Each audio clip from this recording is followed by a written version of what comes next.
Buenas tardes, República Dominicana. Gracias por estar con nosotros. Bienvenido a una nueva entrega de su programa La Hora de Consuelo. Hoy vamos a tener un invitado de la Fuerza del Pueblo, un miembro de su comité político, y con él vamos a estar hablando de lo que está pasando en la área de agricultura, pero también vamos a estar hablando de algunos temas políticos con él. Pero antes de entrar con nuestro invitado, lo que pasó en el malecón, y quiero tratar este tema porque fue algo que nosotros, cuando estuvimos en el ayuntamiento, doña Consuelo, Wally y nosotros que dirigíamos pues nuestro bloque, nos empeñamos en darle una nueva ordenanza al malecón precisamente para prohibir los camiones o los vehículos pesados en sentido general. Y quiero traerlo a coalición porque fíjense lo que pasó ahora con 2 muertos. Entonces, esa ordenanza, que aunque fue evacuada por el órgano correspondiente, que es el Consejo de Regidores, su aplicación le corresponde a DGC. Desde un inicio, cuando iniciamos, porque a mí me tocó también como presidente de la Comisión de Tránsito, pues socializar esa ordenanza con los diferentes sectores. Tuvimos que juntarnos con juntas de vecinos, con los comerciantes del malecón, pero sobre todo con los camioneros. Y la verdad que había una resistencia fuerte de parte de los camioneros, al extremo que los camioneros de San Cristóbal, que era lo que nosotros entendíamos que tenían que redireccionar su ruta, independientemente de los camiones que salen del muelle, que ese muelle tarde o temprano tiene que venir o este gobierno o otro gobierno y mover ese muelle de ahí. Ya hay poca carga que viene por ahí, pero esa carga hay que dirigirla a Jaina, porque no es posible que en el centro de la ciudad usted tenga un muelle donde todavía se descarga mercancía y entonces esos vehículos necesariamente tienen que tomar la avenida George Washington. Por eso nosotros establecimos horarios, pero lamentablemente en aquella ocasión recuerdo que el tema principal de no entendimiento, vamos a decirlo así, fue con los camioneros. Recuerdo en ese entonces el presidente de la Federación de Transporte, Fenatrano, era Blas Peralta. Y Blas era un tipo muy recio en sus posiciones y bajo ningún criterio quería que esa ordenanza pasase.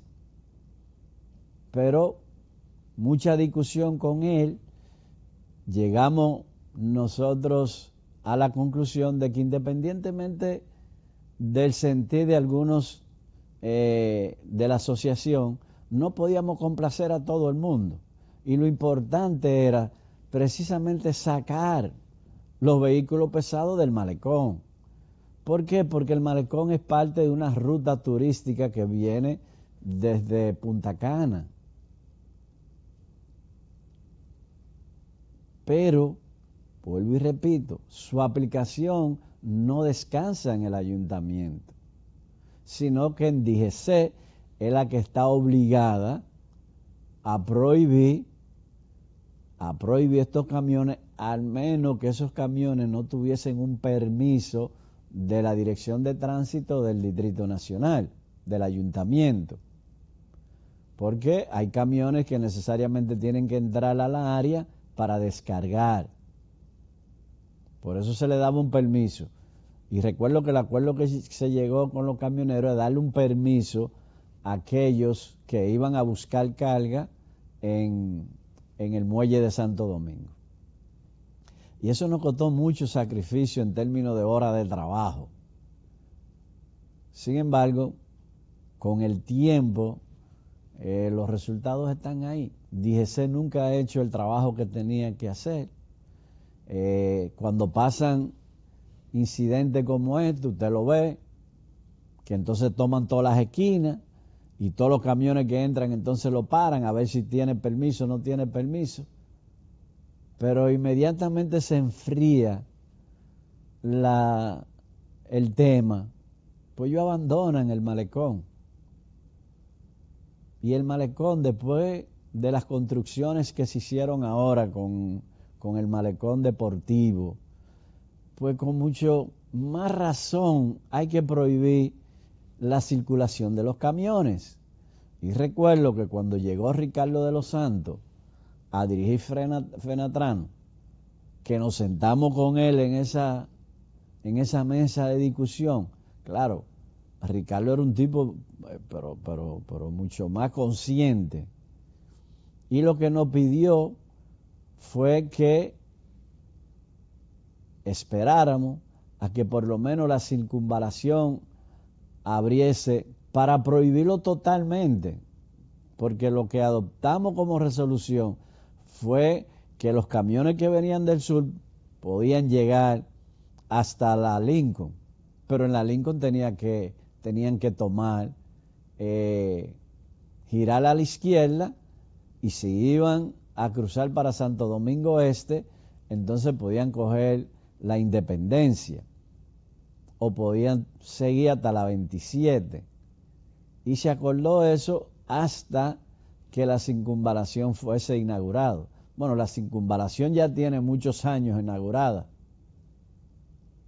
Y sin embargo, esa ruta ya no hay excusa, porque la circunvalación, si usted viene de cualquier punto del país, ya la circunvalación prácticamente está de punta a punta.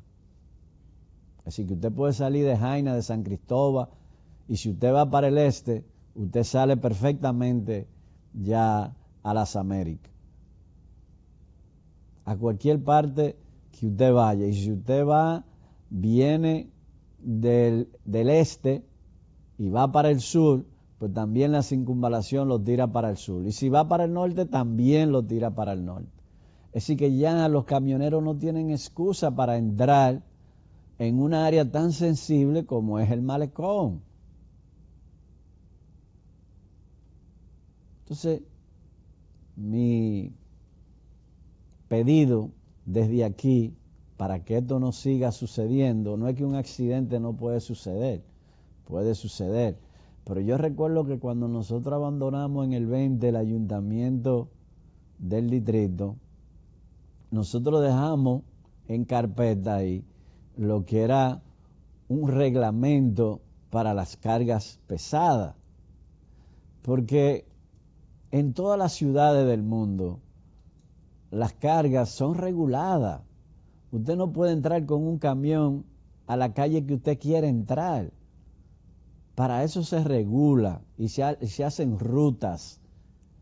Y esos camiones que transportan combustible, igual que aquellos que recogen desechos peligrosos en los hospitales, tienen que tener una ruta X.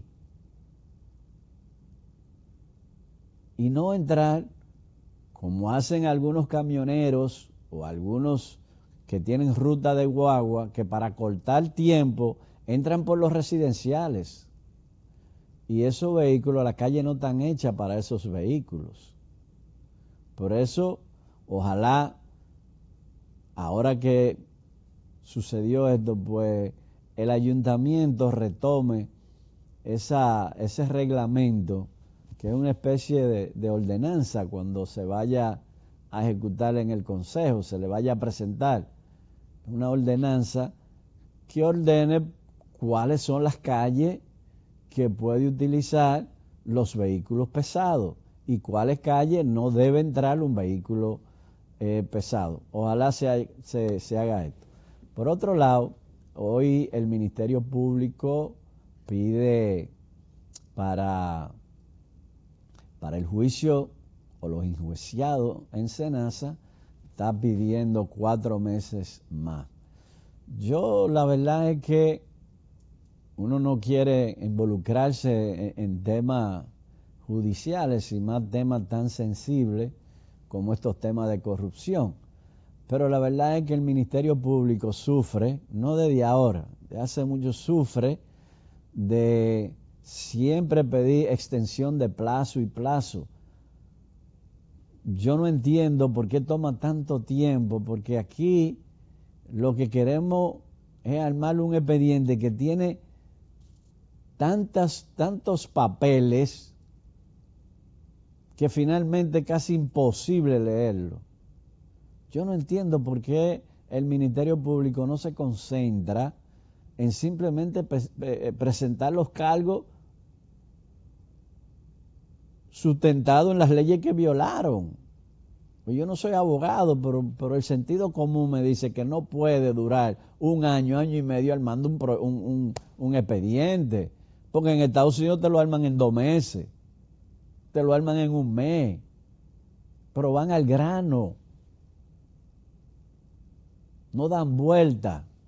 Entonces uno ve las imágenes y la verdad que uno que conoció al doctor Hassin, tanto en los medios de comunicación como cuando ingresó a la política, pues uno ve las condiciones físicas que se encuentra. Uno como ser humano tiene que darle pena, pero también él debió de ser ciertas, ¿no verdad? Porque eso tiene que, yo no soy juez ni soy fiscal, es un tribunal que tiene que decir que los hechos que le está imputando el Ministerio Público son reales. Yo no estoy para eso. Ahora, de ser cierto esas acusaciones, hermano, usted se lo buscó. Usted se lo buscó. Por eso hay que tener muy en cuenta cuando usted ocupa una función pública, que esos dineros no son suyos, que esos dineros son del pueblo, y usted lo que es un administrador de esos recursos mientras usted esté en el cargo. Pero hay gente que se le va aquello a la cabeza y entonces tienen que enfrentar situaciones de esta naturaleza, que nadie quiere verse envuelto en situaciones así. Vuelvo y repito, uno como ser humano cuando ve otro en las condiciones que está, pues uno tiene que necesariamente sentirse mal por él y por su familia. Vamos a nuestra primera pausa y cuando retornemos venimos con nuestro invitado de hoy.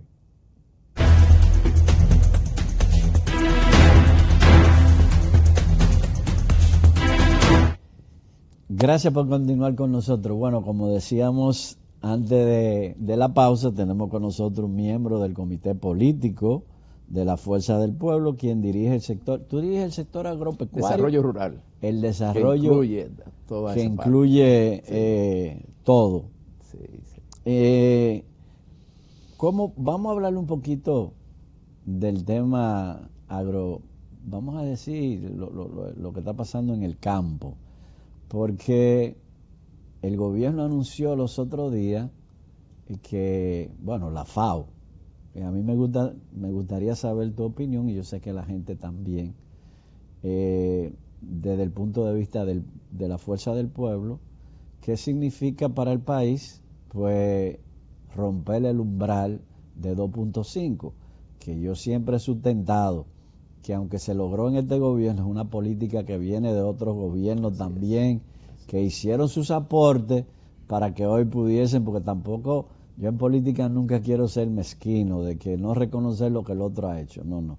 Aquí se vino trabajando y hace mucho y pues llegamos a eso. Pero ¿qué significa? Porque mucha gente que quizás no está viviendo la abundancia que uno quisiese que estuviese viviendo, de ese punto de vista pues no interpreta bien lo que es el umbral del 1.5, que es un umbral que se ha establecido las Naciones Unidas a través de la FAO. ¿Qué es lo que eso significa? ¿Qué hemos logrado esa meta? Sí, mira, yo creo que para el país, como tú dices, nosotros no debemos ser mezquinos. Este es un logro que viene desde atrás, no es un logro de este gobierno exclusivamente, sino que Yo recuerdo que nosotros estábamos cerca de un 24% en el índice de subalimentación.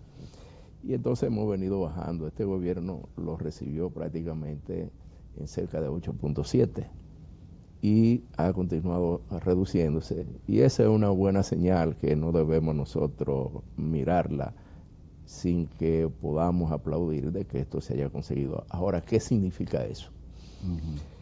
Eso quiere decir que el país tiene menos de 2.5% de la población que está fuera del umbral de hambre cero, ¿verdad?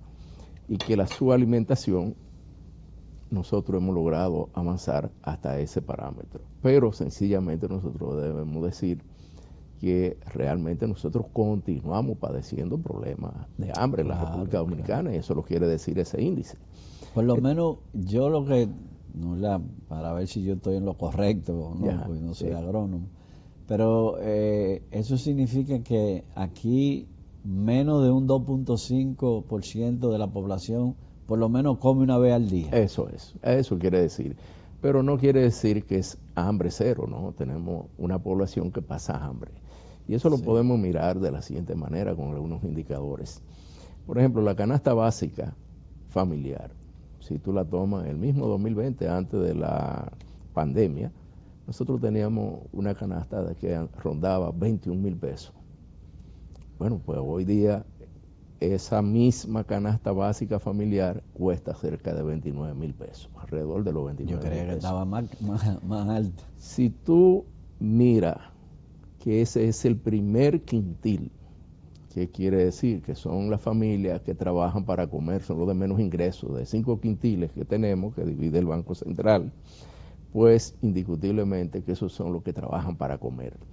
Pero en el país, debido a la inflación, pues nosotros nos colocamos con niveles muy altos en los precios de los productos de primera necesidad. Y eso lo vemos nosotros en el pollo, en el huevo, en el arroz, en las habichuelas, en todos los productos de primera necesidad que tienen que ver con la alimentación del pueblo dominicano. Ahora bien, si nosotros observamos esa parte y lo relacionamos con los salarios en la República Dominicana, pues nosotros vemos que los salarios son bajos. Por ejemplo, el año pasado se aprobó de tener un 20% en las empresas grandes de incremento como salario mínimo. Bien, se incrementó un 12% el año pasado, un 8% este año, llega a un 20%. Pero ¿a cuánto llega el salario mínimo de una empresa privada? Cerca de los 29,000 pesos. Sí. Apenas le alcanza para comprar la canasta básica en el primer quintil, que son los de menos ingresos. Ahora bien, si nosotros miramos la promedio, que es donde estamos nosotros, pues natural. Tú tienes que estar un poquito más allá, pero yo estoy ahí. Mis ingresos están un poco bajos. Entonces, eran 34,000 pesos antes en el 2020 y hoy día está cerca de los 49,000 pesos, lo cual se ha incrementado significativamente. Esto quiere decir que seguridad alimentaria para la República Dominicana tiene dos aspectos sumamente importantes, son varios, pero dos aspectos importantes. Número uno, disponibilidad de alimentos. Bueno, ¿y quién tiene que trabajar para tratar de que haya disponibilidad de alimentos? Bueno, son precisamente los mismos productores de la República Dominicana. Pero aparte de eso, de nada sirve que tengamos disponibilidad de alimentos sin echar una mirada al poder adquisitivo de las familias dominicanas. Con esa cifra que nosotros acabamos de decir, una empresa grande, el salario mínimo de 29,000 pesos, que apenas le da para el primer quintil, también tenemos nosotros que echar una mirada de cuánto sería, ¿verdad?, el salario mínimo en el sector público. El sector público tiene 10,000 pesos y las empresas medianas tienen apenas 17,000 pesos. Con esto estaríamos diciendo que no le alcanzaría ni siquiera para la mitad de lo que es la canasta básica familiar en el primer quintil. Sí. A eso le suma que indiscutiblemente, tenemos que decirlo así, la política en materia de políticas públicas que ha llevado este gobierno, pues no ha impactado como debe ser, porque el aparato productivo a nivel de lo que es la ruralidad del campo dominicano se ha ido disminuyendo. Y lo podemos ver de la siguiente manera. República Dominicana importaba en el año 2019 alrededor de 3.000 millones de dólares en productos agropecuarios. Hoy día se está acercando a los 6.000 millones de dólares y no juega, en importación Modesto, de no juega un productos papel, agropecuarios. Modesto, no juega un papel en ese sentido también el incremento que hemos tenido en el tema del turismo.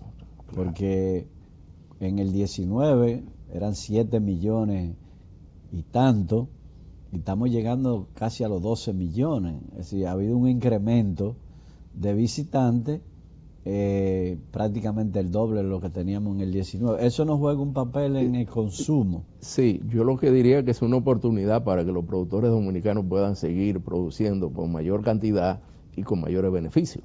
Sí. Es decir, el incremento del turismo, lógico, y hay que corregir algo en la parte del turismo, de que estamos llegando a los 11 millones de turistas, entre ellos están los cruceristas, que muchos de ellos ni se desmontan del barco. Llegan aquí, a que llegó alrededor de 3.000, 4.000 que llegaron, pero tal vez bajan 900, 1.000, etc. Generalmente porque yo he estado en crucero, se queda muy poca gente en los barcos, No, porque la gente quiere explorar y ver. Sí, en muchos casos yo digo que se quedan, pero no es la persona que pernota, no es el no turista es lo mismo, que pernota, que consume, que deja al país una mayor cantidad de dólares por su llegada al país. Entonces hay que diferenciar un poco esa parte en términos de lo que es el crecimiento y la demanda de alimentos. Pero lo que nosotros vemos es que varios renglones se reducen. Por ejemplo, producción de habichuelas. Nosotros hemos reducido, llegó un momento que pasamos a tener 60% menos de la producción de habichuelas que nosotros teníamos. ¿Y a qué se debe? Bueno, a política. Incidencia de plagas, falta de asistencia técnica, falta de financiamiento. Toda esta parte contribuye a que no haya un aporte. Yo no entiendo porque el Banco Agrícola dice que ha apretado, qué sé yo, cuántos millones a tasa cero. Podemos analizar el Banco Agrícola, pero quisiera seguir en ese orden. Por ejemplo, nosotros somos autosuficientes en arroz. El país produce el arroz que necesita consumir. Es un alimento vital. No, que para el dominicano, el plato que no tenga arroz no es comida para el dominicano. Entonces, ahí nosotros podríamos observar y podríamos señalar que no se justifica que el año pasado se hicieran importaciones cerca de 4.7 millones de quintales de arroz en periodo de una producción alta que tenía República Dominicana. Entonces, nosotros lo que vemos es que las medidas que se han estado aplicando tienden a destruir el aparato productivo de la República Dominicana a nivel de la ruralidad. Y te voy a señalar lo siguiente, César. Nosotros exaltamos y hablamos con mucho orgullo de lo que son las remesas. Sí. Pero las remesas es un indicador de que más dominicanos se están yendo fuera del país a buscar oportunidades en otros países que no tienen en la República Dominicana. Y eso también te lo observo de la siguiente manera. Lo que pasa, Modesto, es que sin ese pilar que es la remesa, que es uno de los pilares económicos más fuertes, yo no sé qué pasaría, porque estamos hablando de 11.000 millones de dólares que entran en la economía fruto de esas remesas. Yo no creo que ese sea un parámetro muy bueno para saber por qué se está, porque si uno se pone a ver, yo veo menos reportajes de yola que se están yendo pero a Estados observa Unidos, la siguiente, a Puerto Rico. Toma este dato. Cada vez más tenemos menos población a nivel de la ruralidad dominicana. Es decir, ese es otro tema. Es decir, que prácticamente más del 80% de la población de la República vive en zonas, entre comillas, urbanas, porque también llamamos urbana donde hay una serie de montañas y no es. Tú que trabajas ese tema rural, pero es que ya la rural se ha convertido prácticamente en urbana. Sí, pero recuerda, es semi-urbana, porque hay unos distritos municipales que han sido creados por razones diferentes, que son razones políticas muchas veces. Entonces, en el campo está residiendo menos del 20% de la población. Y entonces, ¿dónde tú encuentras esa población del campo que ha migrado? Tú la encuentras en los barrios, esos cordones de miseria que Santiago, en las grandes ciudades. Y aquellos que logran irse por la vuelta a México para irse fuera del país, tanto a Estados Unidos. Esa vuelta. Bueno, por ahora, por ahora. Pero eso quiere decir que hay una gran población de dominicanos en el exterior que son los que envían esa remesa, que también tiene tú que ver en las condiciones que está el campo dominicano, es decir, la mano de obra que se utiliza allí, ¿cuál es? Bueno, los salarios que se pagan en la ruralidad, en el campo, son relativamente bajos, por eso los dominicanos no quieren trabajar en esa parte. Pero ¿cuál es el plan maestro? Me imagino que lo tiene, el plan maestro que tiene la Fuerza del Pueblo, precisamente para atraer, porque yo conozco personas, quizá, no, ¿verdad? Pero conozco varias personas que se han ido de vuelta al campo, porque el campo es rentable si tú cosechas el fruto, ¿no, verdad? Que está en demanda, no, esa mecánica yo no, aunque nací en un campo, no manejo esa mecánica, pero de todas formas yo veo que hay gente que se han ido, que han retornado. ¿Cuál es el plan que tiene la Fuerza del Pueblo para que no sigan migrando hacia las grandes ciudades y que sea atractivo volver al campo? Porque yo le voy a decir algo, si yo tuviese una tierrita, yo no sé si yo volviese para el campo donde nací. Bien, César, me da la oportunidad ahora de hablar de un tema que doña Consuelo le atrae, seguro que le hubiese gustado tratarlo en esta oportunidad. Es el tema de la reforma agraria que nos puede dar respuesta a esa parte que plantea. La reforma agraria es prácticamente bajo la ley 5879 que se crea el Instituto Agrario Dominicano, pero naturalmente la gente no conoce cuál fue el impacto de esta reforma agraria. Si recordarás los proyectos que tenía el doctor Joaquín Balaguer en aquellas épocas con su proyecto de reforma agraria, eran proyectos integrales. ¿Qué quiere decir proyectos integrales? Que en un proyecto no solo se concebía la parcela como medio de producción, sino que se tenía, aparte de eso, vivienda, se tenía agua potable, se tenía electricidad, se tenía centros de salud, centros educativos, iglesias, parques. Entonces era un proyecto integral de desarrollo que se tenía. Lo que pasa es que mucha de esa tierra se ha convertido en tierra urbana ahora. Pero te voy a Villamella, por ejemplo. En Villamella hay tierras que eran del IAD, del Instituto de Reforma Agraria. Del IAD, de la Reforma Agraria, que ahora lo que están construyendo apartamentos. Pero ahí quiero seguir. Entonces, indiscutiblemente que el impacto que tuvo esa reforma agraria fue significativa, porque fue un motor económico en el campo. En su momento rendió su fruto. Exacto. Ahora nosotros no podemos plantear hoy día de que vamos a volver a la agricultura de los años 70 y al sistema de los años 70 que se utilizó en esa oportunidad. Nosotros lo que tenemos que ir hoy día a transformar lo que fue ese proceso.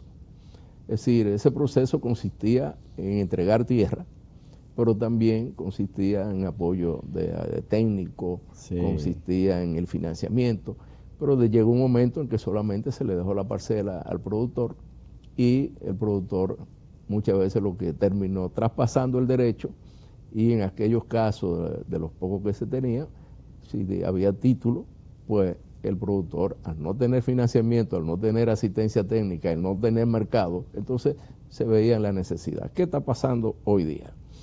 República Dominicana le ha faltado disponer desde hace mucho tiempo, que ya gracias a Dios hoy lo tenemos, una ley de ordenamiento territorial, uso de suelo y asentamientos humanos. Se aprobó la ley 368-22 y se aprobó también su reglamento. Que dicho sea de paso, déjame decirte que lo que pedía la municipalidad era una ley que mandase a regular los territorios, no una ley que regulara los territorios. Ya, pero aquí vemos, por ejemplo, en términos de materia agropecuaria en términos de lo que es el campo, lo que es el desarrollo de hombres y mujeres del campo, y es donde te puedo responder la pregunta que me hacía: ¿qué haría Fuerza del Pueblo?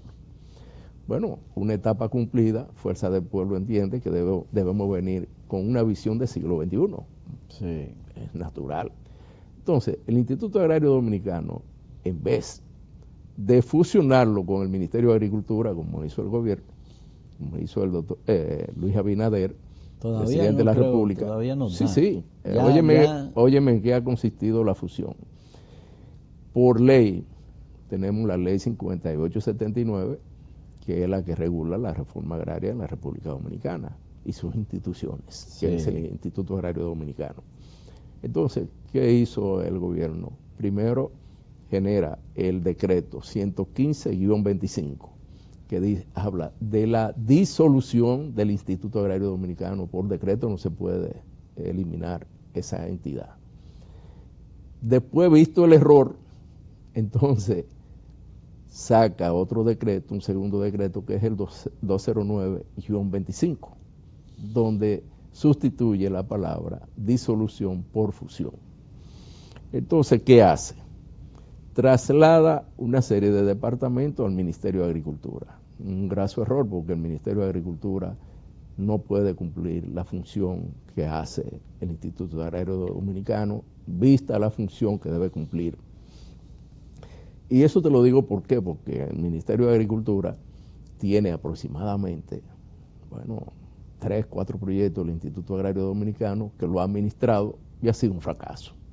La Cruz de Manzanillo, por ejemplo, un proyecto que tiene alrededor de 32.000, 33.000 tareas.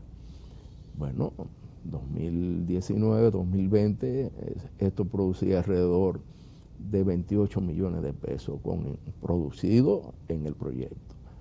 Pero hoy día se genera aproximadamente 1 millón y pico de pesos y apenas hay 1.000 y pico de tareas sembradas en términos reales. Aunque se habla que tenemos bananos sembrados por aquí, bananos por allá, pero no hay consistencia en la producción. Lo cual quiere decir que Agricultura como entidad ha fracasado en esa parte. Pero vamos a seguir analizando un poquito lo que ha sido la fusión. En esa fusión se desmembra prácticamente al Instituto Agrario Dominicano y se deja, óyeme, solamente para lo que es la captación y titulación de tierra. Óyeme, ¿para qué? No hay una función de desarrollo, no hay una visión de desarrollo. Y te lo digo que no hay una visión de desarrollo porque ahí es donde la Fuerza del Pueblo trata y tiene en su programa de gobierno que transformaría al Instituto Agrario Dominicano en lo que es el Instituto Dominicano de Desarrollo Rural, con una visión holística, integradora, porque las políticas gubernamentales han ido de manera sectorial al campo dominicano. El Ministerio de Salud por un lado, el Ministerio de Educación por otro lado, el Ministerio de Vivienda por otro lado, INAPA por otro lado, etcétera. Entonces, no hay una visión integradora, no hay una visión de que realmente sea en el territorio donde se planifique y de ahí se suba, se siga hacia arriba. Entonces, eso ha conllevado realmente al fracaso que se ha tenido, porque al final el productor queda con la parcela. Si tú le entregas un título al productor, lo que va a hacer es a venderla. ¿Por qué razón? Porque no es rentable, no tiene el financiamiento, no tiene la asistencia técnica, no tiene el mercado, realmente el intermediario es el que actúa en todo esto, y te puedo decir que lo que terminan es vendiendo la parcela. Y más con el punto que tú has señalado, muchas de estas tierras que antes eran exclusivamente de vocación agrícola o pecuaria, hoy día tienen vocación urbanística. Entonces sí, muchos proyectos se tratan de desarrollar. Donde yo vivía, yo fui y no lo regresé los otros días y hay proyectos habitacionales ahí de edificios que eso eran tierras que yo recuerdo sembrar de tabaco. Entonces, César, mira qué es lo peor de esto. Nosotros estamos perdiendo los mejores suelos de vocación agrícola de la República Dominicana, los mejores suelos. República Dominicana, a diferencia de una gran cantidad de islas que tenemos nosotros cercanas, que no tienen tierra para producir. Sus suelos son infértiles prácticamente y muy poco espacio. Entonces República Dominicana tiene esa suerte, pero hoy día lo está sembrando de cemento y de varilla, es decir, a través de los proyectos urbanísticos. Entonces, por esa razón yo mencioné lo que es la ley de ordenamiento territorial. ¿Qué importancia tiene esta ley? Porque no es que no se sigan haciendo proyectos, vamos a seguir haciendo proyectos, porque tú sabes la vivienda que faltan en este país, pero tenemos que señalar dónde debe construirse para los fines urbanos y dónde debe quedar las áreas que se van a permanecer para fines agrícolas. Mira lo que pasa. Moca, en la provincia de Payá, tiene los mejores suelos de la región. Suelo profundo, ahí fértil, también he visto con alta cantidad de materia orgánica. Los mejores suelos están ahí. ¿Tú sabes cuántos se han perdido? Cerca del 25% de los suelos utilizados de vocación agrícola. Pero vamos al Valle de Constanza, un valle extraordinario con un clima excepcional donde se producen la mayor parte de los vegetales de República. No, estamos llegando casi al 30% de pérdida de los suelos de vocación agrícola. Una pregunta, Modesto, y esas pérdidas no se pueden compensar con la técnica de los invernaderos. Porque los invernaderos en espacios más pequeños te pueden producir lo que quizá el triple se necesitaría en tarea para producir. Claro.